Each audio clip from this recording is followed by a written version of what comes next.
Hello students, welcome back to magnet brains Hindi medium. मैं लाली वर्मा बहुत बहुत स्वागत करती हूँ आप सभी का, और साथ ही साथ ये आशा भी करती हूँ कि आप सभी स्वस्थ होंगे, खुश होंगे, प्रसन्नतापूर्वक अपने कार्यों को भली भांति कर रहे होंगे। हाँ, और अपने आप का ध्यान भी रख रहे होंगे, क्योंकि स्वस्थ शरीर में ही स्वस्थ मस्तिष्क का वास होता है। ये हमेशा यहाँ पर बिठा कर रखिएगा। जब हम हेल्दी रहते हैं ना, तभी हम अपने सारे कार्यों को भली भांति कर पाते हैं, और जिस कार्य में हमारी रोचकता जुड़ जाती है, हमारा इंटरेस्ट प्लस हो जाता है, तो वो कार्य बहुत अच्छे से हो जाता है। तो अपने आप को खुश रखना है, हेल्दी रखना है, ताकि सभी कार्यों में हमारा इंटरेस्ट भी बना रहे और उसका परिणाम भी पॉजिटिव आए। ठीक है, आज मैं यहाँ पर आपके साथ हूँ। पार्ट 5। जी हाँ, क्या नाम था? गिरगिट।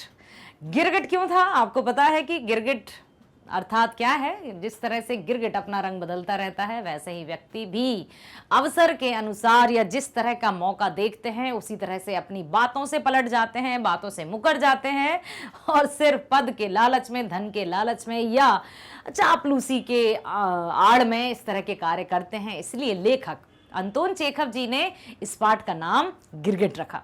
आज हम उसी चैप्टर के करने वाले हैं बहुविकल्पीय प्रश्न, क्योंकि इससे पहले आपने जो वीडियोस देखे हैं, पाठ का सार हमने देखा, उसके बाद हमने एनसीईआरटी समाधान किए, और आज हम करेंगे बहुविकल्पीय प्रश्न, means multiple choice questions.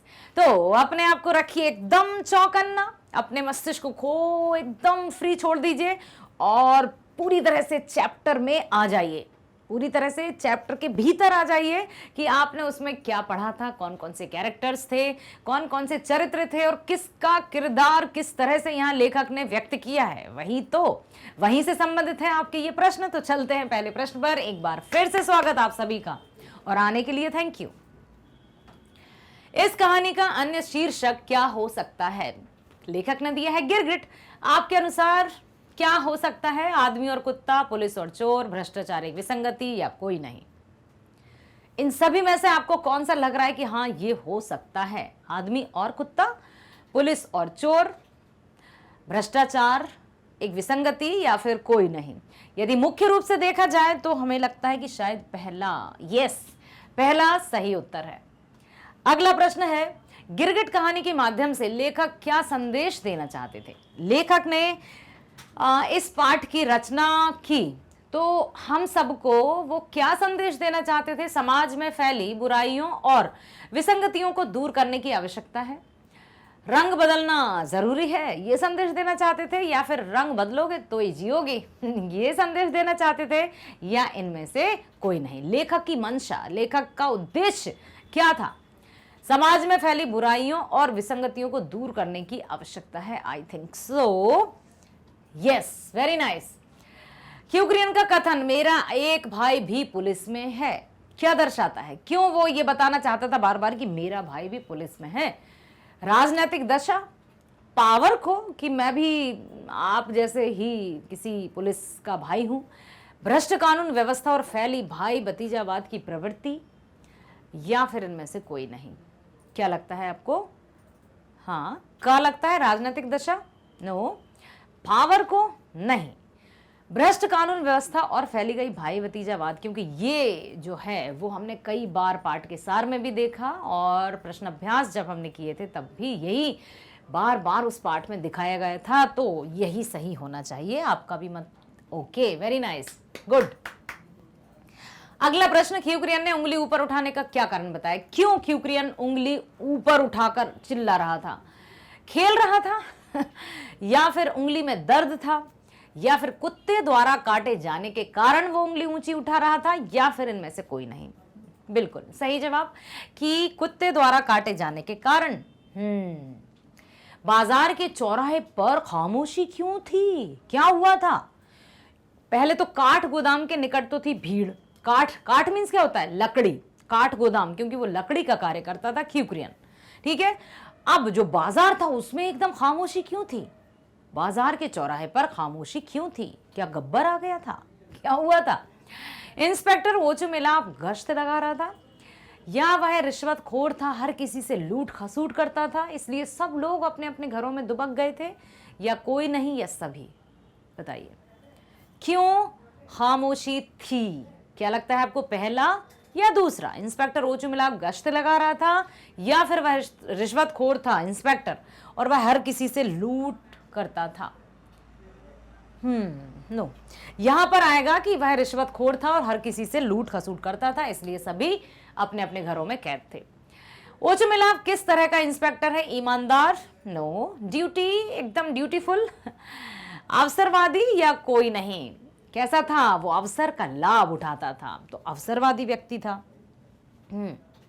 General साहब को बारजोयस नस्ल के कुत्तों में कोई दिलचस्पी नहीं है, यह किसने किसको कहा?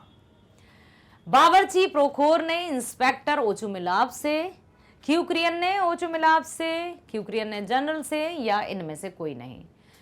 कि जनरल साहब को बारजोयस नस्ल के कुत्तों से कोई दिलचस्पी नहीं, ये किसने बताया था, किसको बताया था? यस, बावर्ची ने इंस्पेक्टर को। बिल्कुल, मुझे भी यही लगता है। बहुत सही, गुड। आगे चलते हैं। इंस्पेक्टर ओचुमिलाव क्यूक्रियन को क्या कहकर फटकारता है? इंस्पेक्टर ने जिसकी उंगली में कुत्ते ने काटा था उसको क्या कहकर चुप करा दिया? सारी गलती तुम्हारी है या उसकी है? अपनी भद्दी उंगली दिखानी बंद करो, या फिर दोनों, या कोई नहीं? बताइए क्या कह रहा था इंस्पेक्टर बार बार उस व्यक्ति से जिसकी उंगली में कुत्ते ने काटा था, अर्थात क्यूक्रियन को? सारी गलती तुम्हारी है या उसकी है, मीन्स उसकी मतलब उसी की, क्यूक्रियन की, या फिर अपनी भद्दी उंगली दिखाना बंद करो? ये भी कहा था और ये भी कहा था कि सारी गलती उसकी है, अर्थात दोनों हो सकता है। चलिए देख लेते हैं। यस, ओचुमिलाव क्यूक्रियन को कैसे दिलासा देता है? घबराने की जरूरत नहीं है, उसे न्याय अवश्य मिलेगा, कुत्ते और उसके मालिक को दंड अवश्य मिलेगा। और सभी, ओचुमिलाव ने सबसे पहले जब वो आया कि इंस्पेक्टर साहब देखिए इस कुत्ते ने मेरी उंगली को काट लिया, तो अपने मतलब रौब झाड़ते हुए इंस्पेक्टर ओचुमिलाव ने क्या कहा था? घबराने की जरूरत नहीं है, उसे न्याय अवश्य मिलेगा, कुत्ते और उसके मालिक को दंड भी अवश्य मिलेगा। अर्थात क्या लगता है आपको कि सभी हो सकता है? बिल्कुल, यस। अगला प्रश्न देखते हैं। क्यूक्रियन से कौन बात कर रहा था? इल्दिरिन, प्रोखोर, ओचुमिलाव, या इनमें से कोई नहीं? सबसे अधिक जो वार्तालाप चला, कॉन्वर्सेशन चला, वो किसके बीच में चला था? क्या इल्दिरिन और क्यूक्रियन, प्रोखोर और क्यूक्रियन, ओचुमिलाव और क्यूक्रियन, इनमें से कोई नहीं? तो यस, ओचुमिलाव, इंस्पेक्टर के साथ ही उसका अधिक वार्तालाप चला। आदमी मतलब क्यूक्रियन किस चीज की मांग कर रहा था? नौकरी चाहिए मुझे, पैसे चाहिए, हर्जाना, या कोई नहीं? बताइए। हमने इससे पहले जो वीडियो देखा था प्रश्न अभ्यास का, देखा था ना आपने?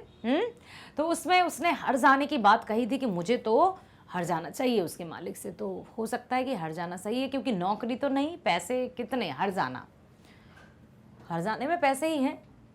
आदमी किससे बात कर रहा था? सिपाहियों से, भीड़ से, इंस्पेक्टर से, या किसी से नहीं? इंस्पेक्टर से। आदमी कहां खड़ा होकर लोगों को उंगली दिखा रहा था? चौराहे के पास, भीड़ के पास, काठ गोदाम के पास, या झरबेरियों के पास? अभी अभी चर्चा की थी, बिल्कुल अभी अभी चर्चा की थी कि भीड़ कहां इकट्ठी हुई थी? काठ गोदाम के पास, लकड़ियों के गोदाम के पास, क्योंकि वो लकड़ी का कारीगर था। तो उत्तर भी यही होना चाहिए। बिल्कुल सही। क्यूक्रियन ने कुत्ते को कहां से पकड़ रखा था? कान से, कान से खींच कर ला रहा था क्यूक्रियन, या उसके गले से, या पिछली टांग से, या उसके पंजे से? पिछली टांग से, तभी तो वो काई काई काई करता 3 टांगों से चिल्लाता आ रहा था, तो पिछली टांग से। क्यूक्रियन हो गया। चौराहे पर कैसा माहौल था? अब बात हो रही है चौराहे पर। बहुत चहल पहल थी, शोर शराबा था, एक भी व्यक्ति नहीं था, सुनसान था, या फिर कोई नहीं? काठ गोदाम के पास भीड़ थी, वहां शोर था, लेकिन चौराहे या बाजार पर कैसा माहौल था? बाजार या चौराहे पर कैसा माहौल था? एक भी व्यक्ति नहीं था, सुनसान था। सिपाही के हाथों में क्या था? टोकरी, बेर की टोकरी, झरबेरियों की टोकरी, या कोई नहीं? बताइए। सिपाही जो इंस्पेक्टर के साथ था उसके हाथ में क्या था? ये पढ़ा था हमने पाठ का सार। यदि आपने ध्यान से पाठ का सार वाला वीडियो देखा है तो आपको जरूर हाँ बताइए, क्या लगता है? तीसरा। ओके, क्या बात है, वेरी नाइस। गिरगिट कहानी कब लिखी गई? अब थोड़ा सा मैं वेट करूंगी। गिरगिट कहानी कब लिखी गई? 1884 में, 1784 में, 1684 में, या फिर इनमें से कोई नहीं? बताइए, गिरगिट कहानी कब लिखी गई? हाँ, 1884 में। ओहो, क्या बात है, वेरी नाइस, वेल डन। अगला प्रश्न, कौन सा समय रूस के लिए कठिन था? ना कोई कानून व्यवस्था थी, ना कोई न्याय व्यवस्था थी, तो कौन सा कानून? 1890 से 1900 तक का, 1850 से 1860 तक का, 1860 से 1890 तक का, या इनमें से कोई नहीं? क्या लगता है आपको? रूस के लिए कठिन था, मतलब कुछ भी सही नहीं था। 1890 से 1900 तक का। लेखक ने किन लोगों पर व्यंग किए? व्यंग क्या किए लेखक ने? व्यंग की स्पेलिंग हम बताते हैं, ये हो जाता है व्यंग, ठीक है। क्या व्यंग किया? तत्कालीन अवसरवादी लोगों पर, पुलिस पर, सरकार पर, या किसी पर नहीं? लेखक ने किस पर व्यंग किए थे? कटाक्ष। लेखक ने तत्कालीन अवसरवादी लोगों पर, पुलिस पर, सरकार पर, या किसी पर नहीं? बताइए। तत्कालीन अवसरवादी लोग, जो सिर्फ मौके फरश्त, नहीं कहती ये तो बिल्कुल मौका फरश्त है, जब इसका मतलब होता है, मतलब ही कह सकते हैं, सेल्फिश कह सकते हैं, ठीक है। अगला प्रश्न, लेखक का जन्म कब हुआ? 1860 में, 1960 में, 1760 में, या 1868 में? कहानी कब लिखी गई? 1884 में। अब उस आधार पर देखिए कि लेखक का जन्म कब हुआ होगा। 1860 में, 1960 में, 1760 में, या फिर 1868 में? जल्दी बताइए, क्या लगता है आपको? 1860 में। Yes, very nice, well done. आशा करती हूं आपने बहुत अच्छे से बहुविकल्पीय प्रश्नों को सुना, समझा और उनके सभी विकल्पों पर ध्यान दिया। ध्यान देते हुए आपने एक जो आपको लगा कि हाँ ये विकल्प सही हो सकता है, तो आपने अपने अपने अनुमान दिए, सुझाव दिए। तो जब भी आपको किसी प्रश्न का विकल्प सही लगता है तो आप लिखिए कमेंट बॉक्स में।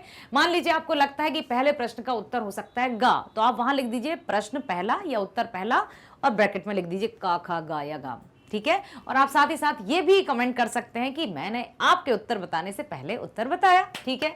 इस तरह से आपका जो रहेगा हमारा जो इंटरेक्शन, कि आप वहां हैं हम यहाँ हैं, फिर भी हमारा जो एजुकेशन सिस्टम है वो एकदम टू वे होना चाहिए, वन वे लर्निंग नहीं, ठीक है। तो यहां पर आप इसी तरह से हमारे साथ बने रहिए, क्योंकि मैग्नेट ब्रेन्स है भारत का नंबर 1 प्लेटफॉर्म जो देता है आप जैसे होनहार स्टूडेंट्स के लिए एजुकेशन एकदम फ्री। ना केवल आपको दी जाती है आपके स्कूल की शिक्षा ही फ्री, बल्कि सभी प्रकार के प्रतियोगी परीक्षाओं के वीडियोस भी बेस्ट फैकल्टीज के द्वारा आपके लिए दिए जाते हैं फ्री।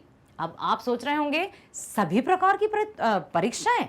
ये नहीं हो सकता, रुकिए मैं आपको नाम ही बता देती हूं कि आप अपने विषय के शिक्षा प्राप्त करने के साथ साथ यहाँ पर प्राप्त कर सकते हैं, वीडियो देख सकते हैं NTSC, olympiad, IIT, JEE, NEET, UPSC, JAIIB, CIB, RRB, SSC, bank, insurances, बहुत सारी कई सभी प्रतियोगी परीक्षाओं के वीडियोस यहाँ पर आप एकदम मुफ्त में देख सकते हैं।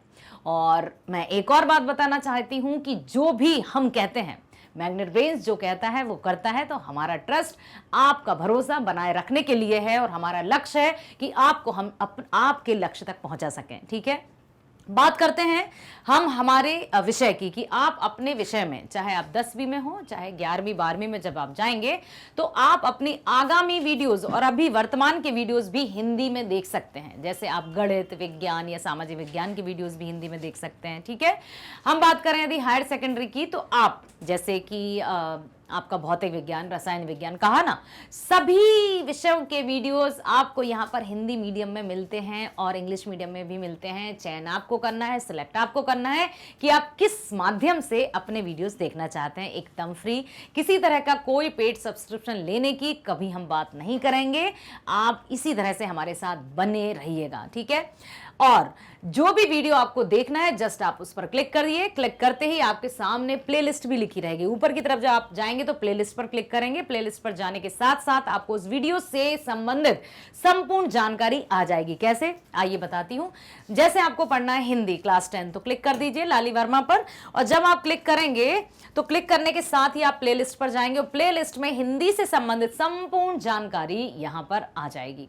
क्या, जैसे कि आपको क्या देखना है, क्या आपको सीबीएसई या एनसीईआरटी पर आधारित पाठ्यक्रम देखना है, उसका वीडियो देखना है, या फिर आप चाहते हैं संपूर्ण विषय का विवरण, या फिर आपको देखना है सभी पाठों का क्रमानुसार सारांश, एनसीईआरटी सॉल्यूशंस, बहुविकल्पीय प्रश्न, वन शॉट रिवीजन, अरे जो भी आपको देखना है, बस सभी तरह के वीडियोस यहां पर एकदम फ्री मिलते हैं। और हमने आपकी सुविधा का विशेष रूप से ध्यान रखा है, इसलिए यहाँ पर हर एक चैप्टर वाइज एकदम कैटेगराइज तरीके से रखा है ताकि आपको किसी भी तरह की असुविधा का सामना ना करना पड़े। ठीक है, जैसे आपको देखना होगा पाठ्यक्रम, सबसे पहले तो हम जाएंगे पाठ्यक्रम के वीडियो पर, और पाठ्यक्रम जैसे ही हम क्लिक करेंगे तो आपके सामने आ जाएगा ये वीडियो, जिसमें आप अपने हिंदी के वीडियो अर्थात हिंदी का जो साल भर का सिलेबस है पाठ्यक्रम से, उससे संबंधित संपूर्ण जानकारी इस वीडियो में आप प्राप्त कर पाएंगे। कौन कौन सी बुक्स हैं, जैसे कोर्स 1 क्षितिज और कृतिका की हम बात करें, भाग 2, क्योंकि भाग 1 हम कक्षा 9वीं में पढ़ चुके हैं, तो अब इसमें कितने चैप्टर्स हैं, गद्य खंड या गद्य खंड काव्य खंड में कितने चैप्टर्स हैं, कृतिका में कितने चैप्टर्स हैं, कौन कौन से पाठ या कौन कौन लेखक हैं, या फिर कोर्स बी की हम बात करें तो स्पर्श और संचयन में कितने पाठ हैं, काव्य खंड में कौन कौन से कवि हैं, गद्य खंड में लेखक या लेखिकाएं कौन कौन है, सेम स्पर्श में कैसे चैप्टर्स होंगे, क्या कृतिका की तरह ही होंगे या फिर जिस तरह के हमारे 9th में थे कोर्स बी में संचयन में वैसे ही चैप्टर्स होंगे। ये सारे जितने भी प्रश्न आपके मस्तिष्क में उपज रहे हैं सभी का जवाब देंगी आपकी लाली मैडम। तो वीडियो को ध्यान से देखिएगा, और मैं आपसे कहना चाहती हूं, आपको भरोसा दिलाना चाहती हूं, विश्वास है मुझे कि जब आप ये वीडियो देखेंगे तो आपको 100% समझ में आ जाएगा आपके साल भर का सिलेबस, क्योंकि उसमें जितने भी चैप्टर्स हैं आपकी बुक्स में, उन सभी चैप्टर्स का जो भी शीर्षक है, टाइटल है, उसका भी वर्णन किया गया है कि इस पार्ट में आप क्या पढ़ने वाले हैं। तो आप जब सिलेबस का वीडियो देख लेंगे तो आप साल भर एकदम अपने आप को अपडेटेड रख सकते हैं और अपने फ्रेंड्स को भी सजेस्ट कर सकते हैं कि हाँ इस तरह के ये चैप्टर्स हैं। ठीक है, वीडियो पसंद आएगा तो लाइक करना नहीं भूलना है, सब्सक्राइब करना है ताकि आपको नए नए जो भी वीडियोस आए उनके नोटिफिकेशन प्राप्त होते रहें। ठीक है, शेयर करना भी नहीं भूलना है। मुझे पता है आपके कॉन्टैक्ट्स बहुत बड़े बड़े हैं, तो अपने कॉन्टैक्ट्स बिल्कुल मतलब शेयर कीजिएगा लिंक, ताकि आप जैसे और भी इस मैग्नेट ब्रेन्स में जो वीडियोस हैं एकदम फ्री, उनका लाभ उठा सकें और अपने अपने कार्यों को, अपने अपने लक्ष्यों की तरफ आगे बढ़ते जाएं। मैग्नेट ब्रेन्स आप जैसे होनहार बच्चों के लिए, होनहार स्टूडेंट्स के लिए लेकर आया है कक्षा 6वीं से 12वीं तक की एजुकेशन एकदम फ्री। तो बने रहिए हमारे साथ, मिलते हैं नेक्स्ट वीडियो में। स्वस्थ रहिए, खुश रहिए, बाय बाय, थैंक यू।